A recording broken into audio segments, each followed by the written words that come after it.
Hi guys, நான் இப்போ marriage ஒன்று கிளம்பிகிட்ருக்கேன். சரி, டிரைவர் வரல. சரி, அந்த டயத்தில் உங்களோட கொஞ்ச நாள் பேசிகிட்டு இருக்கலாம் அப்படிங்கிறதுனால நான் இப்போ உங்களோட பேசிகிட்டு இருக்கேன்.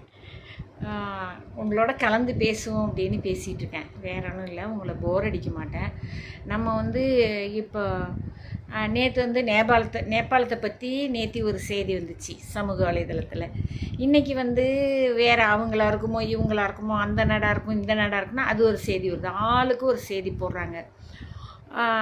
லைக்ஸுக்காகவும் வியூஸ்க்காகவும் ஆளுக்கு ஒரு செய்தி. அதனால் என்ன பாதிப்பு வரும்னு யாருமே நினைக்கிறதில்ல.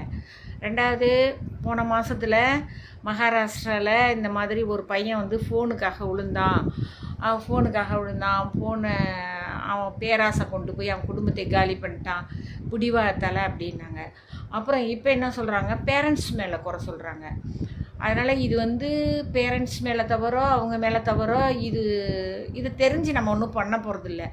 இருந்தாலும் சமூக வலைதளத்தில் என்னன்னா, நிறைய எங்கேயோ நடக்கிற செய்திகளெல்லாம் நம்ம கிட்ட ஃபிங்கர் டிப்ஸில் வரும்போது நமக்கு அது ஒரு பிரெயின் அட்டாக் பண்ணுது.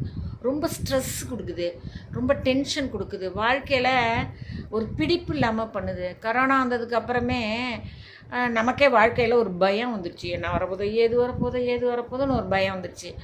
இப்போ பிடிப்பு இல்லாமல் போயிடுச்சு. எல்லாருக்குமே ஒரு விரக்தி வந்துடுது, ஒரு பயம் வந்துடுது, வாழ்க்கையில் நம்பிக்கை இல்லை.